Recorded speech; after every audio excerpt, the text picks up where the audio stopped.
Welcome to your Full Circle Friday. My name is Sara, a certified trauma recovery coach with Full Circle Wellspring. Trauma causes a disruption in our neural pathways and can halt survivors from staying connected to themselves, others, and the world around them. They can abandon or exile parts of themselves behind a wall of shame and fear. These episodes are dedicated toward understanding trauma and learning about outside resources, adjunctive services, recommendations, techniques, coping skills, and more to support and encourage the survivor on their journey back to their authentic selves. Let's get started.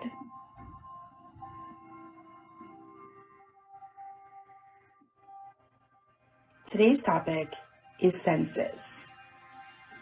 So most of us know about the five senses: touch, taste, sight, scent, sound, right? This is the feeling, the tasting, seeing, smelling, hearing. And I do want to talk about those, but this is also about the elusive sixth sense, as well as the other senses 7 through 940. I happen to believe in many other senses, just like I believe in lots of non-textbook 4F trauma responses from weeks ago that I explained. So for starters, the sixth sense, right? It's a good place to start. So the sixth sense is said to be an intuitive faculty giving awareness not applicable in terms of normal perception. Intuition, yes. Intuition is a way to sense the world around you. These are gut feelings. They can be just as real and predominant as tasting or touching. Yet the sixth sense has this allure of like clairvoyance, as though it has something to do with that movie about seeing dead people. I think that's one way to look at it, like a different type of sight for some who might be able to see spirits or people from the beyond. However, it's not just that. Everyone has some sense of gut instinct. We talked about this a couple of weeks ago back in Red Flags. Another form of sight would be seeing people's energy, like reading their auras in texture, contrast, and color.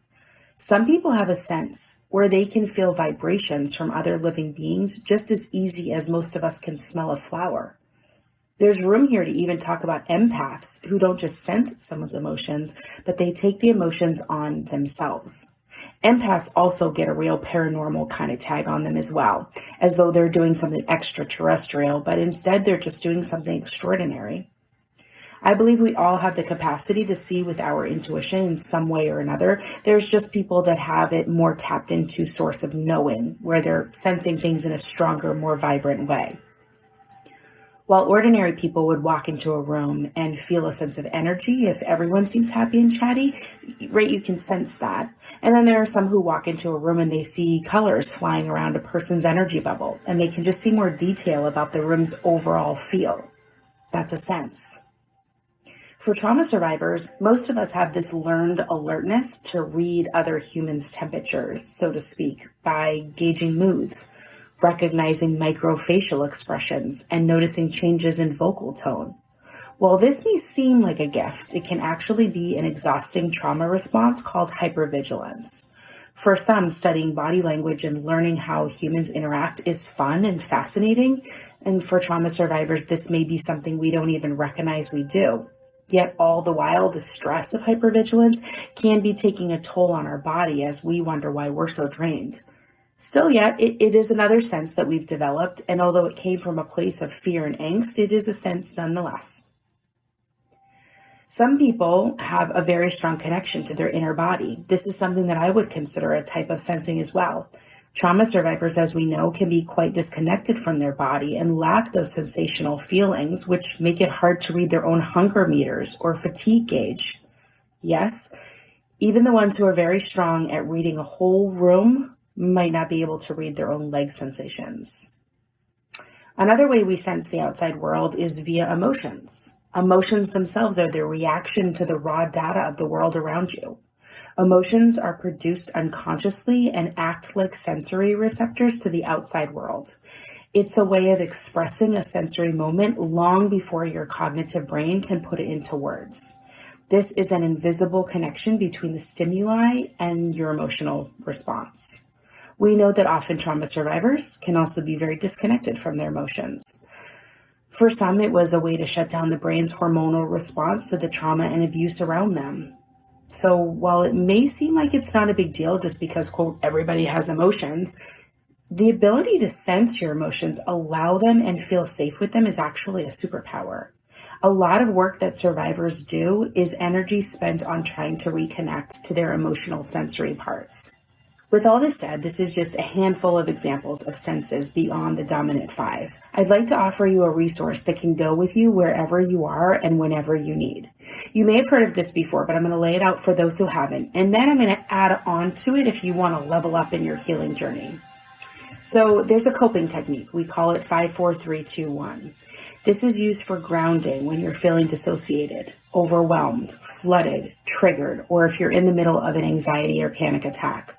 What I love about the rules for this technique always starts with a deep cleansing breath. And I adore this because before you even get to those 5 dominant senses that we learned in elementary school, you actually first connect to your breath, which I also wish they would teach in elementary school.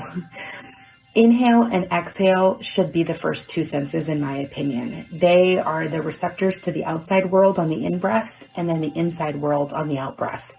Just my conjecture, just bear with me. Anyways, so after you take a deep breath, you activate your senses by finding and being aware of 5 things you can see, 4 things you can touch, 3 things you can hear, 2 things you can smell, and 1 thing you can taste. What this does is ground you to the world immediately around you, using your senses to establish safety in yourself and yourself to the space that you are in. I often use this, and half the time I flip numbers 4 and 3 because I always can't remember, but it doesn't matter. It still works. It's about activating your senses to create an awareness to your reality, to bring you back from that floating away, to calm your nervous system and detach from whatever it was that triggered you. So a challenge to yourself would be to first breathe, then do the 5, 4, 3, 2, 1, and then you can try some add-ons for a sensory technique. If you're beginning to feel safe and grounded after doing the first 2 steps, you can use this recentered chance to quickly use your internal senses to realign to your mind, body, spirit connection. I call this an add-on because it really does deepen your sensory input, and it can also allow for future triggers or panic attacks to actually be less severe. So you could try something like tapping into your intuition and just sit for just another 5-10 seconds and hear what your gut has to tell you. Asking yourself, what is my gut instinct right now? While this may be from a grounded place now, away from the triggered event after you finish the 5, 4, 3, 2, 1, your gut may actually want to tell you why you got activated. Your gut may also want to tell you what next steps it thinks you need to take, like making a phone call or taking a walk or laying down for a minute. Another add-on would be you could take a moment to check in with your sense of hypervigilance, acknowledging that it's there if it is. Thank it for trying to keep you safe and explain to it that the trigger that you just went through, you actually were totally safe. So if your hypervigilance overreacted to the stimuli, you can let it know that. See if your hypervigilance can take a step back and ground itself into a less actively participating part. Some of that language there that you just heard me using, that's very IFS-like. So feel free to check out that episode if you don't know what I was just talking about, hypervigilance being a protector in that moment. Another add-on that you could try after the 5, 4, 3, 2, 1 technique is to tap into the sense of your body or your emotions, taking just 30 more seconds to ask your body what it needs, or naming the emotion that was happening in that chaotic moment just moments earlier. What emotion needs you to recognize it so that it can find healing and not be so activated next time? What wound needs some attention so that it can be calmer in the future? Or what had you not heard in your body previously that was feeling ignored, like hunger, muscle tension, thirst, etc.? Going beyond your 5 senses will expand your internal and external worlds. I hope learning these techniques was helpful. They're free to use, always accessible, and no special equipment is needed.